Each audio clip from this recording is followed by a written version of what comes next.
cayeron vilmente. ¡Nunca más! Que no se borre de tu mente, en honor a nuestros muertos que cayeron vilmente.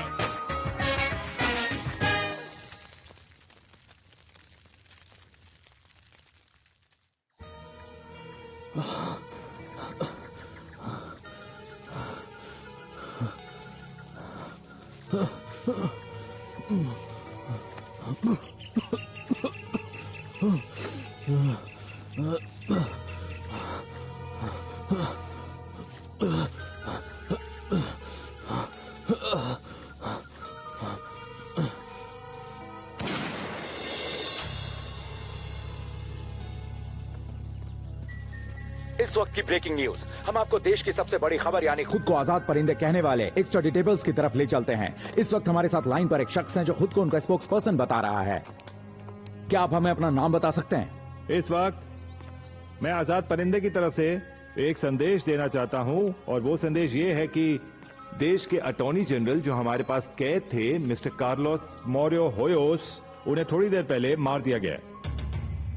देश के attorney general के अपहरण के पीछे आजाद परिंदे का एक ही मकसद है और वो ये है कि सरकार के साथ हमारी बातचीत की शुरुआत करना। लेकिन सरकार ने आवाम को धोखा दिया है, देश को धोखा दिया है। उसके बाद पुलिस के दबाव और बोगोता के मेयर के उम्मीदवार मिस्टर आंद्रेस पास्टराना को छुड़ा लिए जाने से आजाद परिंदे ने ये फैसला लिया कि देश के attorney general mister Carlos Mauro Hoyos को खत्म कर दिया जाए। हम कैसे मान लें कि आप उनके साथ जुड़े हुए हैं और आप ये यकीन से कैसे कह सकते हैं कि अटॉर्नी जनरल को मार दिया गया है? बहुत आसान है, मैं आपको बताता हूँ कि लाश कहाँ है। हाईवे के पास यूरुमीता गांव के अंदर जाने के बाद वहाँ द वल्चर नाम का एक क्रीक है। उसी क्रीक के पास एक बड़ा पत्थर है। आप वहाँ पर जाकर देखिए। जब तक कोलंबियंस को विदेशों में एक्स्ट्राडाइट करने की कोशिश चलती रहेगी तब तक ऐसे ही लोग मरते रहेंगे और ये युद्ध जारी रहेगा। हेलो हेलो, क्या आप मेरी बात सुन रहे हैं? सुनिए, ये जंग जारी रहेगी, ऐसा तुमने कहा उसे बोलने को? देश और दुनिया मुझे तो की याद बाकी नहीं आ रहा खबरों कि के मैंने लिए कब कहा था ऐसा। हमारे साथ जुड़े रहें ब्रेकिंग न्यूज में। मुझे आपकी आवाज नहीं आ रही है जनरल, लेकिन हम लोग उसी जगह जा रहे हैं जहां उसने बताया था। ज्यादा दूर है क्या? हम लोग उसी जगह पर पहुंच चुके हैं। और attorney general? Colonel? Colonel? Colonel, आप कुछ बोलते क्यों नहीं?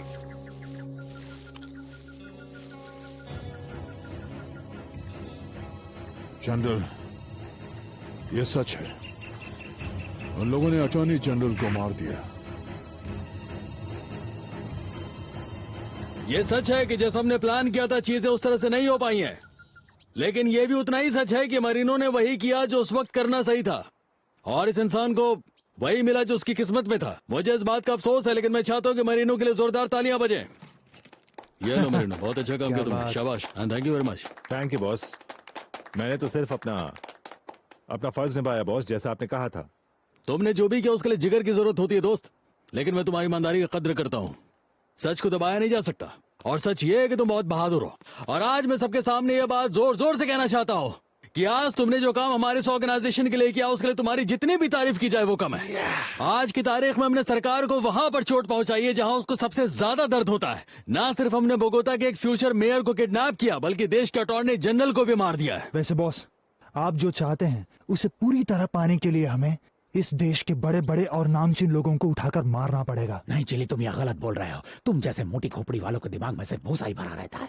नहीं नहीं नहीं डॉन गोंजालो, मैं बात असल में ये कि तुम भी अपनी बकवास बंद करो मोल। देखो चिली, मैं तुम्हें पसंद करता हूं, लेकिन तुम या तुम में से कोई भी सिर्फ अपनी जेबें भरने के लिए ऐसे ही रोज लोगों को मारते नहीं रह सकते। आई बात समझ में? और पादरी, तुम ही चुप रहना। मेरा कजन गोंजालो बिल्कुल ठीक बोल रहा है। हम जानते हैं कि मरीनों ने मीडिया में हमारा यह मैसेज जारी किया है कि ये युद्ध हम जारी रखेंगे, लेकिन हर रोज हम लोगों को नहीं मार सकते, नहीं मार सकते हम लोग। इसलिए आज से जो भी मर्डर होगा, जो भी किडनैपिंग होगी, जिस भी तरह का हमला होगा, पर्सनल या पब्लिक, सब कुछ पूरी तरह से प्लान करके पूरे कैलकुलेशन के साथ किया जाएगा। आज के बाद हम लोग किसी भी तरह की कोई भी गलती दोहराना अफोर्ड नहीं कर सकते। डॉन पाब्लो, आपके पास हमारे जैसे लोग हैं, आप हम पर पूरा भरोसा कर सकते हैं। हाँ देखो, तुम लोग ये मत समझना कि ये जो प्रॉब्लम है, ये प्रॉब्लम सिर्फ हम लोगों की है जिनका नाम यूएस एक्सट्राडिशन लिस्ट में है। ऐसा नहीं है, और इस बात को हम लोगों को ढंग से समझना होगा। मेरी बात समझना, अगर आज की तारीख में तुम लोग इस लड़ाई में हमारा साथ नहीं दोगे तो फिर वो दिन दूर नहीं होगा जब तुम लोगों का नाम भी इस लिस्ट में आ जाएगा। मैं सिर्फ ये कहना चाहता हूँ कि तुम लोग जो कुछ भी करते हो, ये बिल्कुल मत सोचना कि वो सब तुम लोग मेरे लिए कर रहे हो। तुम लोग मुझसे प्यार करते हो, तुम लोग मेरी इज्जत करते हो, और इसलिए तुम लोग ये सारे काम मेरे लिए कर रहे हो। ऐसा बिल्कुल नहीं है। तुम लोग जो भी करते हो वो एक ऑर्गेनाइजेशन के लिए करते हो, जो बदले में तुम्हारी इज्जत करता है, तुम्हारी तारीफ करता है, तुम्हारी कमाई का, परिवार का ख्याल रखता है। और एक बात और, ये इस ऑर्गेनाइजेशन की जिम्मेदारी है कि वो तुम लोगों में से हर एक के अधिकारों की सुरक्षा का पूरा पूरा ख्याल रखे। क्या बात है, क्या बात है, बहुत बढ़िया। सबसे पहले कैराकोल में हम आपको ये जानकारी दे रहे हैं कि कुछ ही मिनटों पहले इस खबर की पुष्टि की गई है कि देश के अटॉर्नी जनरल की लाश बरामद हो गई है। ये देश के लिए बहुत ही दुख की बात है। आज पूरा देश शोक में डूबा हुआ है। डैड, क्या हुआ? सब ठीक है? इस कार्यक्रम के प्रायोजक हैं मयूर उन लोगों ने टेलीफोन। अटॉर्नी जनरल को मार दिया।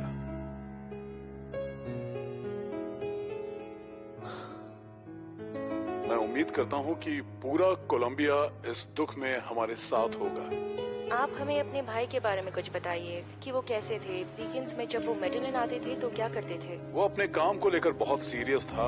ऑफिस सर्कल में सिर्फ अपने काम से मतलब रखता था, इसलिए शायद जो उसे नहीं जानते थे वो उसे घमंडी कहते थे, लेकिन पर्सनली वो हमेशा खुश रहने वाला इंसान था। उसे नाचना गाना पार्टी करना पसंद था। उसे घूमना फिरना और डांस करना भी बहुत पसंद था। वो बड़ा ही हंसमुख स्वभाव का था। Have a nice trip. तुम्हारे सभी काम पूरे हों, ईश्वर तुम्हारी हिफाजत करे। I love you. I love you too. देश में हो रहे किडनैपिंग के बारे में उनकी क्या प्रतिक्रिया थी? क्या उन्हें डर नहीं लगता था? हाँ, वो हमेशा कहता था कि अगर कोई उसे किडनैप करना चाहता है तो चाहे 2 लोग हों या 10, वो करके ही रहेंगे। देखिए, मैं एक बात बता दूं, मुझे हाथों में गन से ज्यादा गिटार अच्छे लगते हैं, और ये 2 लोग मेरे लिए काफी हैं। पता है हमें क्या करना चाहिए? हमें खुद को मीडिया से दूर रखना चाहिए और अपने काम पर ध्यान देना चाहिए।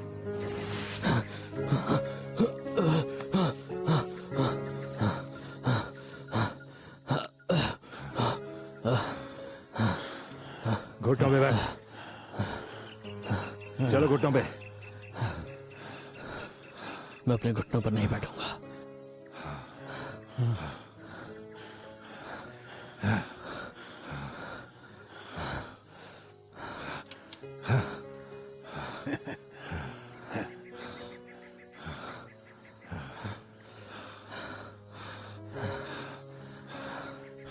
ये करना इतना आसान नहीं है दोस्त। तुम उतने भी बुरे नहीं हो।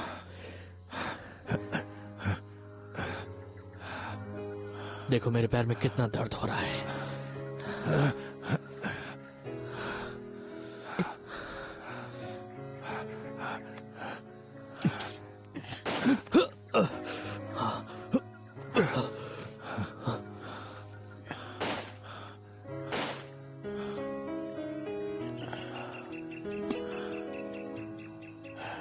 चलो चलो चलते हैं।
पाब्लो तुमने तो मुझे डरा ही दिया। इस तरह किसी दिन मैं हार्ट अटैक से मर जाऊंगी। तुम क्या करते हो? तुम इस वक्त कहाँ से आ रहे हो? कहाँ थे तुम? तुम बहुत बदमाश हो गए हो। एक दिन देखना मैं डर के मारे मर ही जाऊंगी। कोई नजर नहीं आ रहा। बच्चे कहाँ चले गए? वो अपनी दादी के साथ वॉक पर गए हैं और इस वक्त घर में मैं बिल्कुल अकेली हूँ। अच्छा। देखो बेटे, हमारे सामने एक सिचुएशन आ गई है। मेरे यहाँ अचानक आने की एक वजह है। मैं ये सोच रहा था कि इस वक्त सबसे अच्छा ये होगा कि तुम लोग कुछ दिनों के लिए पनामा चली जाओ। तुम लोगों का थोड़ा सा हवा पानी बदल जाएगा और कुछ दिनों के लिए तुम लोगों को पनामा में रहने का मौका मिल जाएगा। डैनियला को भी कोई अच्छा डॉक्टर मिल जाएगा। और पाब्लो, तुम्हें ये लगता है कि पनामा के डॉक्टर्स कोलंबिया के डॉक्टर्स से कहीं ज्यादा बेहतर हैं? अब मुझे ये तो पता नहीं, लेकिन कोशिश करने में कोई नुकसान भी तो नहीं डियर। अगर मेरा बस चलता तो मैं उसे यूएस ले जाता। नहीं डार्लिंग, नहीं, बिल्कुल नहीं। देखो, मैंने बड़ी मुश्किल से एमिलियो के लिए स्कूल फाइनल किया है, यहीं पास में है। सारी बातें हो गई हैं, वो फिर से स्कूलिंग शुरू करने वाला है। नहीं, मेरा ख्याल से अभी ये सही नहीं रहेगा। देखो, मुझे नहीं लगता कि उसके लिए स्कूल सही होगा। उसे किसी और स्कूल में पढ़ना चाहिए। यहाँ उसके लिए माहौल ठीक नहीं है। माहौल का बहुत ज्यादा असर पड़ता है बच्चों पे। देखो, मैं नहीं चाहता कि मेरे बेटे को कुछ भी सुनना पड़े। मुझसे बर्दाश्त नहीं हो, इसलिए मैं चाहता हूँ कि वो प्राइवेट क्लास के साथ ही पढ़ाई करे। ठीक है, शायद तुम सही कह रहे हो। I am sorry. कभी कभी मैं औरों की तरह सोचने लगती हूँ, लेकिन भूल जाती हूँ हमारे लिए चीजें उतनी आसान नहीं है जितनी बाकियों के लिए है। अच्छा, आओ मेरे पास, आओ, बैठो यहाँ पे। देखो, तुम इन सब बातों की बहुत ज्यादा फिक्र मत किया करो। तुम जानते हो कि तुम बहुत ही ज्यादा बहादुर, बहुत ही मजबूत औरत हो तुम। बस तुम्हें कुछ दिनों तक इन चीजों को बर्दाश्त करना होगा। मैं जानता हूँ तुमने बहुत ज्यादा किया, लेकिन बस थोड़ा सा और कर लो। बस सारी चीजें कुछ ही दिनों में ठीक होने वाली है। उसके बाद हम लोग सबको साथ में रहेंगे। हाँ, क्योंकि ये लड़ाई अभी जारी रहने वाली है। हाँ, जिस दिन सरकार एक्स्ट्राडिशन ट्रीटी रद्द कर देगी उसके बाद हम भी आम जिंदगी जीना शुरू कर देंगे। ठीक है, चलो। मिस्टर प्रेसिडेंट, हमें इस तरह और कितने निर्दोष देशभक्तों के फ्यूनरल्स देखने पड़ेंगे जो उन ड्रग तस्करों के खिलाफ लड़ना चाहते हैं? ऐसा कैसे हो सकता है कि सरकार कुछ भी कर पाने में असमर्थ है? तुम्हें क्या लगता है कि मैं इस बारे में फिक्रमंद नहीं हूँ? सरकार से बाहर रहकर सरकार के काम पर सवाल उठाना बहुत आसान है ना? आप अच्छी तरह से जानते हैं कि मुसीबत के वक्त मैंने हमेशा सरकार का साथ दिया है, लेकिन कुछ हो नहीं रहा है। कोई नतीजा नहीं निकल रहा है। ये लोग अपनी मर्जी से लोगों को मारते रहेंगे और हम कुछ नहीं कर पाएंगे। और हमारी इंटेलिजेंस सर्विस को क्या हो गया है? जब से रॉड्रिगो लारा का मर्डर हुआ है हम तभी से इंतजार कर रहे हैं, लेकिन हमें क्या देखने को मिल रहा है? हर दिन एक नई हत्या। आखिर ये सब कब तक चलेगा? कब तक ऐसे ही मासूमों की जान जाती रहेगी? हम किस चीज का इंतजार कर रहे हैं? लुइस कार्लोस, कोलंबिया और कोलंबियंस के दुश्मनों को फांसी के तख्ते पर चढ़ते हुए देखना मेरा सबसे बड़ा सपना है। और जानते हो मैं और कितनी मौतें देखना चाहता हूँ? एक भी नहीं। क्या तुम ये जानते हो कि मैं चाहता हूँ कि ये प्रॉब्लम कब सॉल्व हो जाए? आज ही के दिन। प्लीज समझो कि हम अपनी पूरी कोशिश कर रहे हैं, लेकिन हमें अब तक सफलता नहीं मिली। आप कहना क्या चाहते हैं कि इन ड्रग तस्करों के सामने हमारे देश का कानून हार मान लेगा? हार अब तक मानी नहीं है, बस वो हम पर हावी पड़ रहे हैं।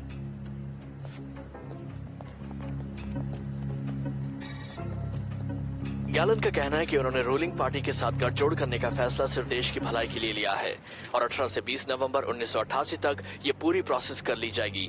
अब दोनों पार्टी साथ मिलकर माफिया के खिलाफ लड़ेंगे। मेरे देशवासियों, मेरा सफर जारी है। मकसद भी वही है, मंजिल भी वही है, सिर्फ जहाज थोड़ा बड़ा हो गया है। इस लिबरल पॉलिटिशियन ने आगे कहा है कि उनकी पार्टी देश के लिए कोई भी फैसला लेने से पीछे नहीं हटेगी। देश में कानून व्यवस्था और न्याय को वापस स्थापित करने के लिए कोई कसर नहीं छोड़ेंगे। उन्होंने कहा है कि देश को उस ड्रग से पूरी तरह निजात दिलवाएंगे जिसकी वजह से देश का विकास रुक गया है और इसकी तस्करी करने वालों को उनके अंजाम तक पहुंचाकर ही दम लेंगे।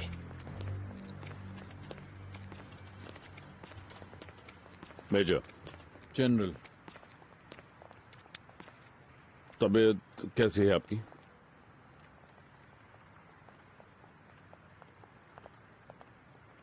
मेजर, मैं आपकी हालत अच्छी तरह समझता हूं। जिस दौर से आप गुजर रहे हैं वो भी बहुत मुश्किल है, लेकिन हमें ऊपर वाले का एहसान मानना चाहिए कि आप अब भी जिंदा हैं। जिंदा? आपको सच में लगता है कि ये जिंदगी है जनरल?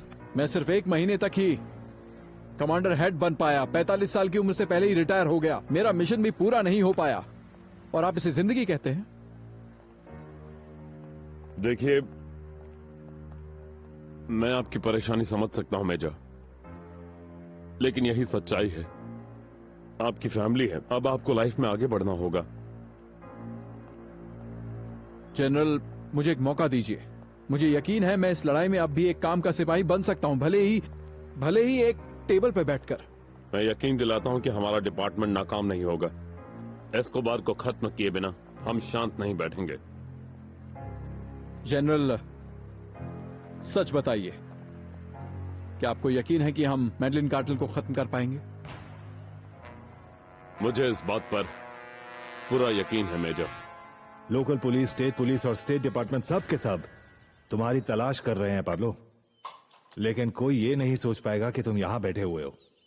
हाँ, वो सोचते भी हैं और गाये बगाए यहाँ भी जाते, लेकिन उनके यहाँ पहुंचने से पहले ही मैं यहाँ से निकल जाता हूँ और उनके हाथ कुछ भी नहीं लगता है। तुम्हारा भी जवाब नहीं पाब्लो। फिर जब वो चले जाते हैं तो तुम वापस चले आते हो। हाँ बिल्कुल, हम लोगों के बीच चूहे बिल्ली का ये खेल तो चलता ही रहेगा जब तक कि हम लोगों का आमना सामना न हो जाए। मैं तो ये सोचना मैं नहीं चाहता कि तब क्या होगा जब उनका सामना तुमसे होगा, खासकर ये जगह जो छावनी जैसी है। उनके पास राइफल्स है, हमारे पास पिस्टल्स हैं, सोचिए क्या होगा। लेकिन फिर भी तुम्हारा यहाँ रहने में खतरा बहुत ज्यादा है। फिर भी पाब्लो बोलो, हम सुन रहे हैं। सांतोरिनी, आप ये अच्छी तरह से जानते हैं कि आपके साथ मेरी जो दोस्ती है वो हमेशा से सच्ची रही है, बिना किसी स्वार्थ के। उस दिन से लेकर आज तक, जिस दिन हम लोग पहली बार मिले थे और हम लोगों को रिप्रेजेंटेटिव ओर्टिज ने मिलाया था, और तब से लेकर आज तक हम लोग अच्छे दोस्त रहे, बहुत अच्छे दोस्त। सही कहा है ना? चलो ठीक है, तो आज वो वक्त आ गया जब मुझे तुम्हारी मदद की जरूरत है। अगर मेरे बस में हुआ तो तुम मुझ पर भरोसा कर सकते हो पाब्लो। मैं ऐसा कुछ भी नहीं मांगूंगा जो तुम्हारे बस में नहीं होगा संतोरिनी, और मुझसे ज्यादा तुम ये जानते हो कि हमारी राजनीति कितनी भ्रष्ट है, जिसके तुम भी एक हिस्सा हो। और इसीलिए मैं जो भी कहना चाहता हूँ वो करना तुम्हारे लिए बहुत ज्यादा मुश्किल नहीं होगा। मैं सिर्फ इतना चाहता हूँ कि तुम एक कानून लाने की मुहिम छेड़ो जिसमें किसी भी कोलंबियन को यूएस एक्स्ट्राडाइट किए जाने पर पाबंदी लगा दी जाए। बस इतना ही।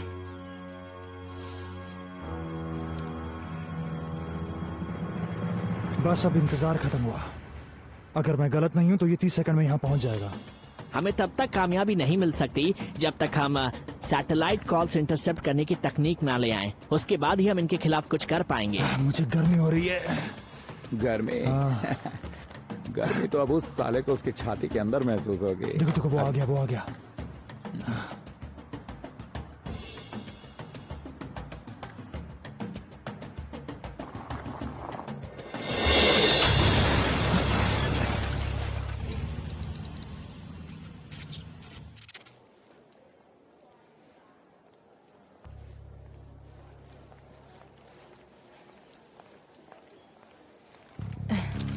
हेलो डियर, कैसे हो? कैसी हो तुम? मैं भी अच्छी मैं भी हूँ। बढ़िया हूँ। बैठो। थैंक्स। चलो बैठो। मेरा इंतजार करने के लिए शुक्रिया। क्या करती? नहीं ऐसी कोई बात इतना नहीं। था इसलिए मुझे देर हो गई। सो तुम आ गई, बस उससे ज्यादा क्या जरूरी है। हाँ, क्योंकि हमें बहुत सारी काम की बातें करनी है। तुम बहुत सुंदर लग रही हो। Thank you. यहाँ काली आने से पहले मैंने बहुत बार सोचा। तुम जानती हो, इस शहर को तुम्हारे जैसों की बहुत जरूरत है, क्योंकि तुम बहुत खूबसूरत हो। Well, thank you.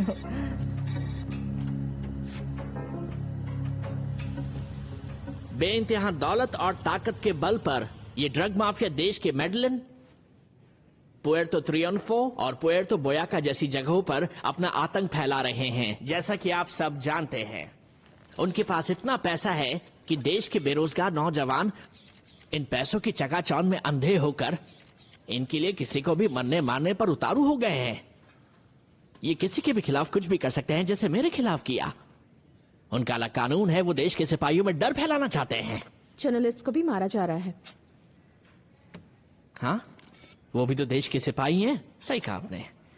मिलिट्री वालों को भी नहीं छोड़ रहे हैं वो, और आम नागरिक की तो बात ही छोड़ दीजिए आप लोग। तो फिर हमारा इंटेलिजेंस डिपार्टमेंट पाब्लो एस्कोबार और उसके साथियों को अपनी मनमानी करने की आजादी से रोकने के लिए क्या कर रहा है? मैं आज आपको इस बात का यकीन दिलाता हूँ मैडम कि हमारे सभी डिपार्टमेंट अपनी तरफ से पूरी कोशिश कर रहे हैं। आप गारंटी देते हैं कि अब कोलंबिया में किसी जर्नलिस्ट की हत्या नहीं होगी? या फिर एल एस्पेक्टडोर में काम करने वाले हम जैसों को सरकार पूरी सुरक्षा देने का वादा करती है? हर जर्नलिस्ट, चाहे वो आपकी तरह एल एस्पेक्टडोर में काम करते हो या फिर कहीं और, अगर उन्हें अपनी जिंदगी या निष्ठा पर खतरा नजर आता है तो वो सीधा मेरे ऑफिस आ सकता है। मैं उनकी परेशानियों को दूर करने की अपनी तरफ से पूरी कोशिश करूंगा, ये मेरा वादा है। क्या हमारे ऑफिस को ऐसी सिक्योरिटी मिलेगी जैसे कि आपने अपने ऑफिस में रखी है? मेरी रूडनेस के लिए माफी चाहूंगी, लेकिन रॉड्रिगो लारा की हत्या के बाद सरकार ने दावा किया है कि वो मैडलिन कार्टेल को जड़ से उठा फेंकेगी, लेकिन अभी भी आपने खुद कहा कि पाब्लो एस्कोबार का आतंक बढ़ता जा रहा है। हाँ तो पाब्लो बोलो, अब तुम क्या चाहते हो? जनरल मुरियल पुराजा के लिए तुमने जो बॉम्ब रखवाया था, उस तरह से डराने का क्या फायदा? हाँ बेशक फायदा होगा, जरूर फायदा होगा, क्यों नहीं होगा। और ये फायदा इसलिए होगा क्योंकि हम सब एक ऑर्गेनाइजेशन की तरह काम कर रहे हैं और हमारी इस ऑर्गेनाइजेशन को इस तरह के डायनामाइट और कार बॉम्ब रखने का बहुत सारा एक्सपीरियंस हो गया है। तुम कौन सा एक्सपीरियंस की बात कर रहे हो? हम लोग ये मुद्दा पॉलिटिकली उठाने वाले थे या नहीं? इन दोनों बातों का आपस में क्या ताल्लुक? इस बात का क्या मतलब हुआ पाब्लो एस्कोबार? एक तरफ तो हम कार में बॉम्ब रखवा रहे हैं, मासूम लोगों की हत्याएं करवा रहे हैं, हर तरफ बर्बादी फैला रहे हैं, और दूसरी तरफ हम चाहते हैं कि हमारा एक्स्ट्राडिशन ना किया जाए। ये क्या बात हुई? तुम कोई ना समझ तो नहीं हो? ये सब बंद कर दो। अरे वो तो पहले बंद हो चुका है, बंद हो चुका है।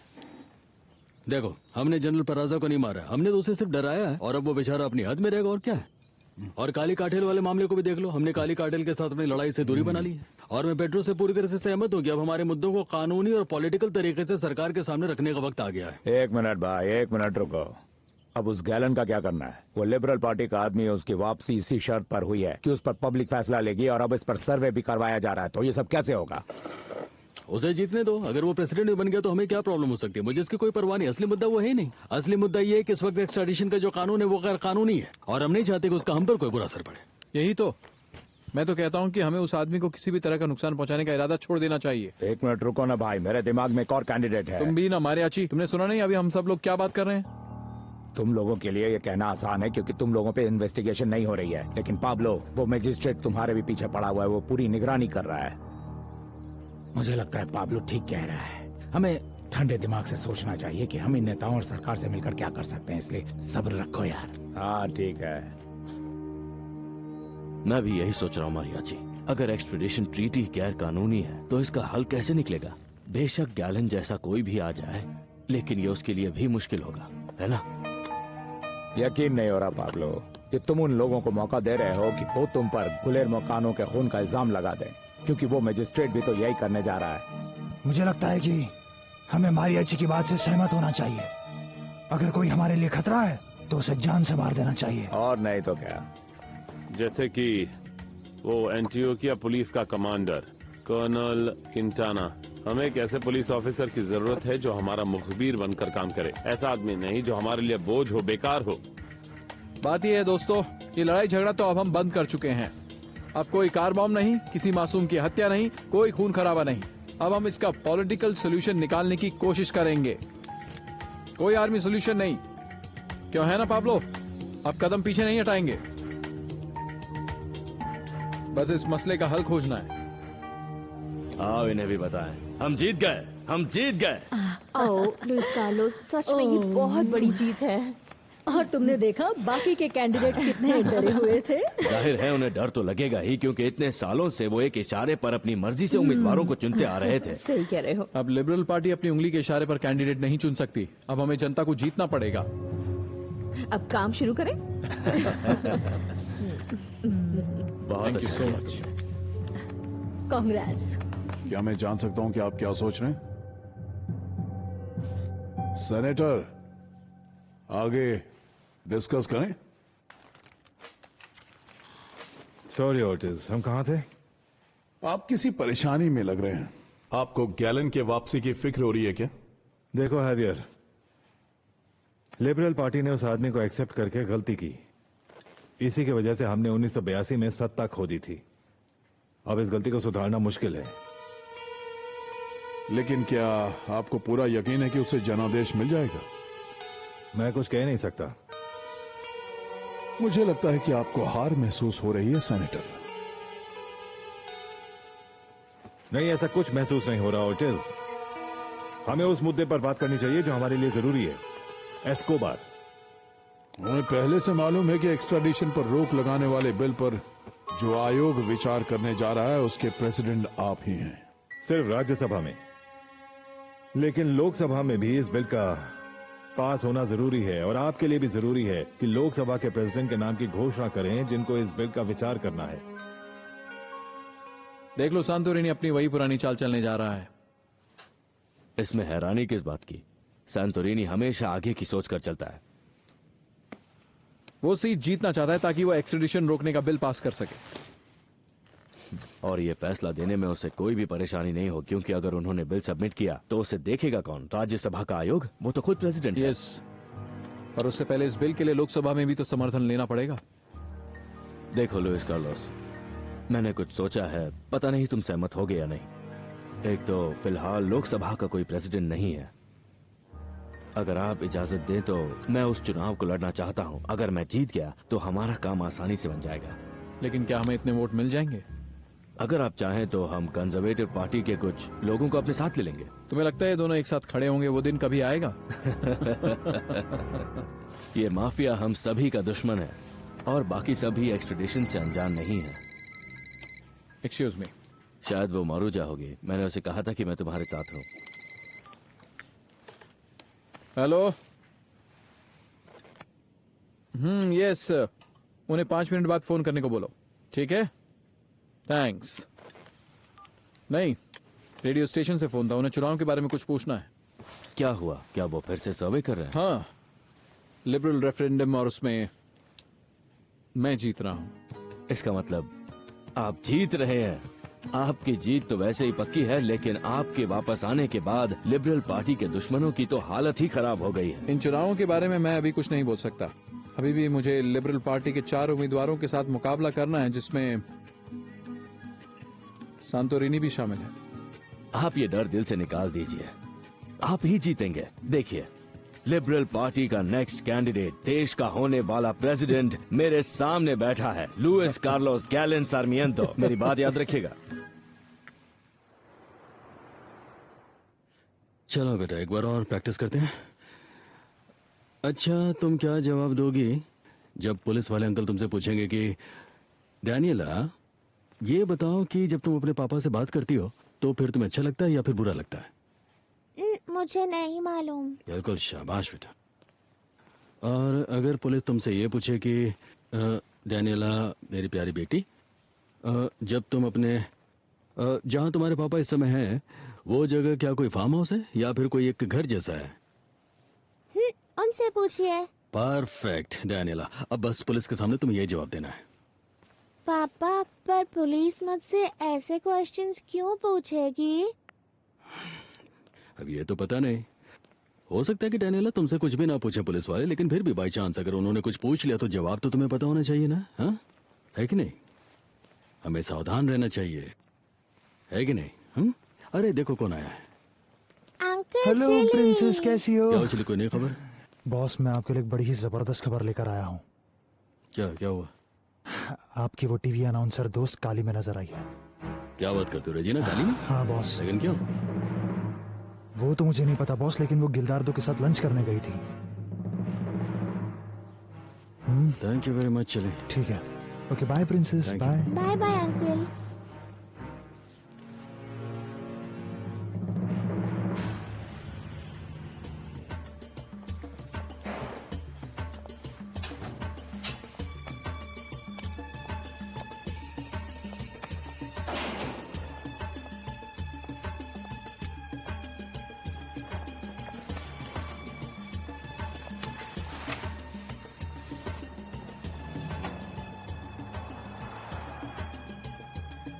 मैजिस्ट्रेट की सिक्योरिटी तो सिर्फ नाम के लिए है। एक अनशील्डेड वैन, 2 बॉडीगार्ड और शहर में एक ऑफिस। शिकार इतनी आसानी से मिलेगा सोचा भी नहीं था। तो बताइए बॉस, क्या करना है हमें? हम अभी ये काम निपटा दें या फिर थोड़ा इंतजार करें? क्या करना है? थोड़ा इंतजार कर लो, लेकिन उस पर कड़ी नजर बनाए रखो। जैसी आपकी मर्जी।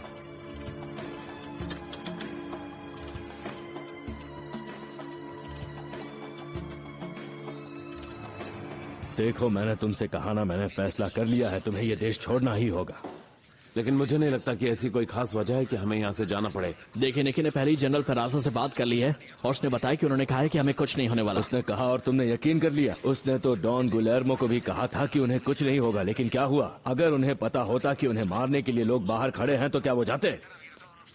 देखो बेटा, अब इस फैमिली की जिम्मेदारी मुझ पर है और मैं किसी और को मरने नहीं दूंगा। वो एस्कोबार आज भी हमारे पेपर का और हमारा दुश्मन है। मुझे बहुत अफसोस है, एक बहुत बुरी खबर आई है। क्या हो गया? एक्स्ट्राडिशन पर रोक लगाने वाला बिल आने वाला है। ओह नो, ये नहीं हो सकता। इसका फैसला राज्यसभा का आयोग कर रहा है जिसके प्रेसिडेंट सैंटोरिनी है, और लोकसभा आयोग के प्रेसिडेंट का इलेक्शन होने वाला है और उसके लिए हावियर ओर्टिज को नॉमिनेट किया गया है, और दोनों पाब्लो एस्कोबार के पॉलिटिकल पार्टनर्स हैं। बस अब और क्या चाहिए? अब तो ड्रग सप्लायर्स हमारी सरकार में ऊंचे ऊंचे ओहदों पर विराजमान होने जा रहे हैं। तो फिर क्या ये नया लिबरलिज्म कुछ भी नहीं करने वाला? अगर एक्सट्रेडिशन पर रोक लग गई तो डॉन गुलेर्मो को मारने वाले लोग खुलेआम अपनी मनमानी कर सकेंगे। लेकिन हम ऐसा कभी नहीं होने देंगे। देखो, हम अपने अखबार के जरिए एक्सट्रेडिशन को रोकने वाले बिल का विरोध कर सकते हैं, लेकिन डिसीजन सरकार ही लेगी। और जब तक सैंटोरिनी के हाथ में पावर है, हम चाहे कुछ भी लिखते रहें, ये बिल खत्म होकर ही रहेगा। अगर आज की तारीख में इस देश में सबसे बड़ा प्रश्न कोई है तो वो ये है कि क्या ड्रग माफियाओं का एक्स्ट्राडिशन होगा या नहीं।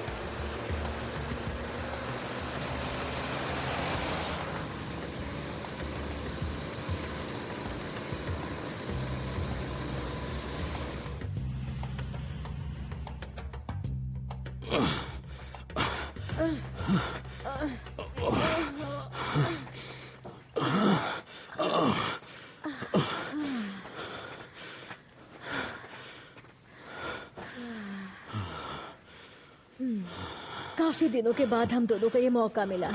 हाँ, अच्छा तो ये कह रही कि तुम्हें मौका नहीं मिला, यानी कि जब पिछली बार हम लोग मिले थे उसके बाद से तुम काम में ही बिजी रहे। हाँ, लेकिन कभी कभार मैं याद जरूर किया करती थी कि कैसे हम दोनों एक दूसरे की बाहों में झूमते थे। मैं छत की तरफ देखती और देखते देखते मुझे चक्कर आ जाते थे। आज बहुत अच्छा लग रहा है। Thank you very much. No baby, thanks तो चिली को कहना चाहिए। तुम्हारे भाई ने बड़ी मेहनत से मुकाम पाया है और उसे ये सब तो मिलना ही चाहिए। हाँ, लेकिन आज हम लोग जिस मुकाम पर है उसकी वजह तुम हो। वैसे एक बात कहूँ, जब से तुम हमारी जिंदगी में आए हो हमारी तो किस्मत ही बदल गई है। मैं हमेशा तुम्हारी एहसानमंद रहूंगी, तुम्हें कभी नहीं भूलूंगी।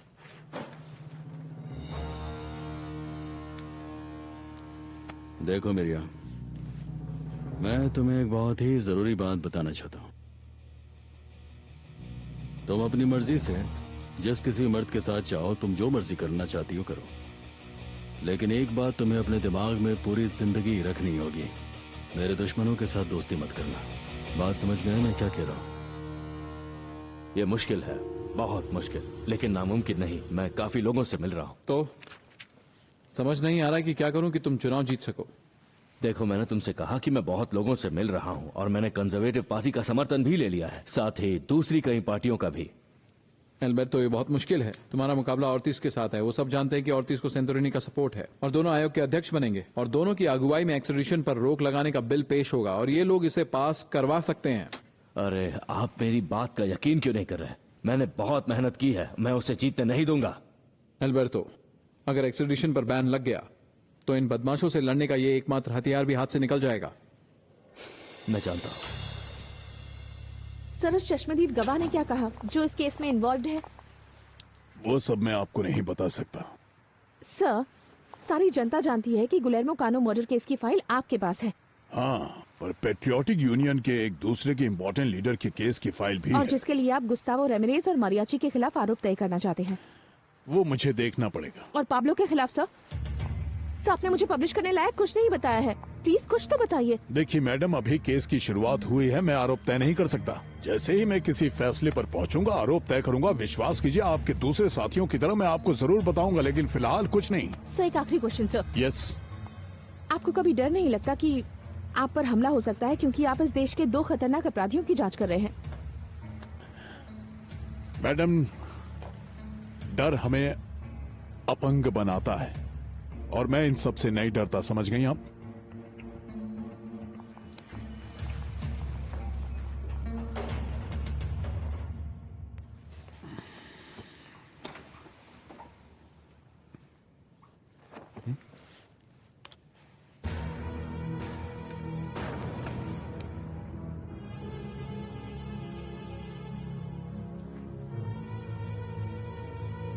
एस्टेला। यस सर, अभी आई। Yes sir. आज सुबह मेरे रूम में कोई आया था क्या? नहीं सर, आपको ऐसा क्यों लग रहा है? और तुम अपनी टेबल से उठकर कहीं बाहर गई थी? नहीं, बिल्कुल नहीं। हाँ। और कुछ?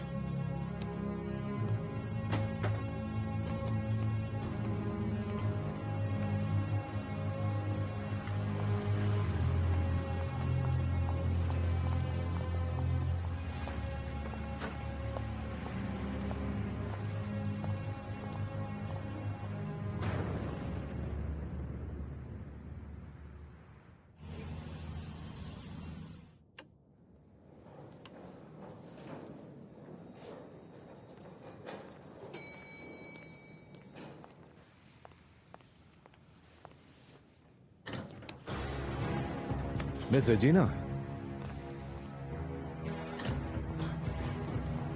फिक्र मत करो, मैं तुम्हें कोई नुकसान नहीं पहुंचाऊंगा। मैं तो बॉस की तरफ से एक मैसेज देने आया हूं। डॉन पाब्लो जानना चाहते हैं कि तुम मेडेलिन कब जा रही हो, क्योंकि वो तुम्हें मिलना चाहते हैं, कुछ बात करना चाहते हैं तुमसे। मुझे बताओ ताकि बंदोबस्त कर सकें। मैं मेडेलिन नहीं जा रही। ठीक है, बॉस ने मुझे बोला था कि देखो मरीनो, अगर वो हसीना खुद ना आना चाहे तो तुम उसे जबरदस्ती उठाकर ले आना। अब तुम फैसला कर लो कैसे चलोगी, या फिर मैं अपना जौहर दिखाऊं। बॉस, मुझे देखते ही उस औरत को जैसे सांप सूंघ गया, लेकिन फिर जब मैंने उसे प्यार से बात की तो उसकी जान में जान आई, लेकिन वो बहुत डर गई थी। तो फिर उसने क्या कहा? कब आ रही हो मेडलिन? उसने बोला कि वो नहीं आ सकती, लेकिन जब मैंने थोड़ा धमकाया तो उसने मुझे अपना ये नंबर दिया। उसने कहा कि आप इस पर उसे मैसेज कर दीजिए और वो आपके मैसेज का आपको जवाब दे देगी। तुमने अच्छी तरह से कंफर्म तो कर लिया ना कि ये नंबर चालू है? ये नंबर उसी का है ना? बॉस, वो औरत इतना डर गई थी कि वो हमें धोखा देने का सोच भी नहीं सकती थी। Thank you very much. Welcome boss.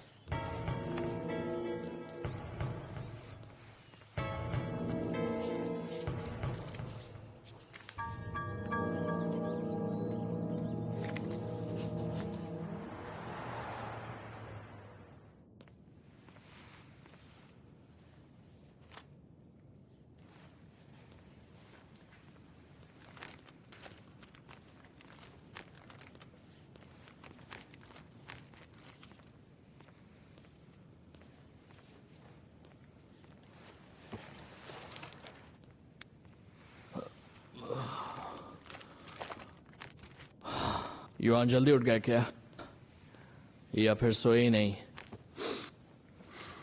नहीं, मुझे थोड़ी चिंता हो रही है। तुम्हें लगता है कि हमें देश छोड़कर चले जाना चाहिए?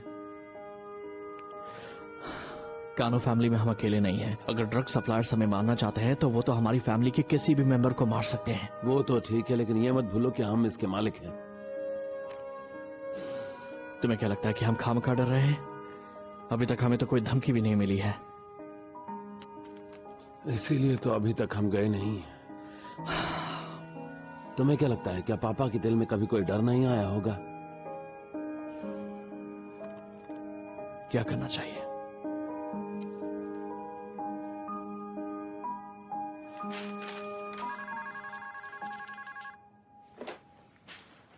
हेलो। हेलो सेंटरनी, कहो कैसे हो? देखा, आखिर आज वो दिन आ ही गया। एक्सक्यूज मी, मैंने पहचाना नहीं आप कौन बोल रहे हैं। ऐसा करता हूँ कि अपने सेक्रेटरी को फोन देता हूँ, आप उससे अपॉइंटमेंट ले लीजिए। तुम्हें किसी बात की फिक्र करने की जरूरत नहीं। हमारी बातचीत को ट्रेस नहीं कर सकता। और ये मत बोलो तुम किससे बात कर रहे हो। लेकिन दोबारा कॉल मत करना। हाँ तो बताओ, हमारे लिए क्या किया जा रहा है? चुनाव कैसा रहा? और तुम्हें क्या लगता है, हाविर ओर्टिज के कमीशन के अगले प्रेसिडेंट बनने के चांसेस हैं या नहीं? फिलहाल तो यहाँ हालात काफी मुश्किल लग रहे हैं। क्या मुश्किल हालात हो गए सेंटरनी? तुम कहना क्या चाहते हो? क्या मुश्किल हो गई है? क्या हर बार तुमको ये बात याद दिलानी पड़ेगी कि सरकारी तंत्र में तुम और ओर्टिज जो हो वो कितने ज्यादा पावरफुल हो? प्रॉब्लम ओर्टिज की नहीं है, वो तो काफी मजबूत है। प्रॉब्लम है विलामिजार की, जो लुइस कार्लोस गैलन का ब्रदर इन लॉ है, और वो बहुत चालाक पॉलिटिशियन है जिसने बोगोता में गैलन के लिए कैंपेनिंग की थी। अरे तुम क्या कहना चाह रहे हो सैंटो? मैं इतने अरसे से इस चुनाव का इंतजार कर रहा था और अब जाकर के तुम मुझे ये समझाना शुरू कर रहे हो कि तुम सोचोगे। अरे क्या सोचोगे? क्या सोचना तुमको? पाब्लो, कभी तुमने अपनी उन मुश्किलों की तरफ भी ध्यान दिया है जो मेरे कोलंबिया का अगला प्रेसिडेंट बनने के बाद आ सकती हैं? बात समझ में आई? ओ समझ गया। तुम्हारी बातों से मुझे लग रहा है कि तुम्हारे दिमाग में सिर्फ पैसा चल रहा है। तुम मुझे ये कहना चाह रहे हो कि तुम्हें पावर में लाने के लिए मुझे बहुत सारा पैसा खर्च करना पड़े। चलो कितना चाहिए पैसा? बहुत सारा। अभी मुझे मेरी पार्टी की ताकत को बढ़ाने की जरूरत है। यही एक तरीका है जिससे मेरे पावर में आने के चांसेस पक्के हो जाते हैं। वरना तुम तो जानते हो कि गेलन ही फेवरेट कैंडिडेट नजर आ रहे हैं। माफ करना सांतोरिनी, लेकिन एक बात मैं कहना चाहूंगा, अभी तक तो तुम एक्सट्राडिशन ट्रीटी को भी खत्म नहीं कर पाए हो और तुम वहाँ बैठे बैठे मुझसे ये उम्मीद कर रहे हो कि मैं तुम्हें पावर में लाने के लिए पैसों की नदियां बहा दूं। गेलन से मुकाबला करने का और कोई दूसरा रास्ता नहीं है। नहीं नहीं मेरे भाई, एक बात तुम भी कान खोल करके सुन लो कि जब तक मैं अपने कानों से ये खबर नहीं सुन लेता कि चुनाव में हाबिर ओर्तिज की शानदार जीत हुई है, तब तक अपने दिल के अरमानों को अपने दिल में ही रखना। और ये बात तो तुम भूल ही जाना कि कोलंबिया का अगला प्रेसिडेंट बनने के लिए तुम्हें मेरी तरफ से कोई मदद मिलेगी। बस समझ लो ये फाइनल है।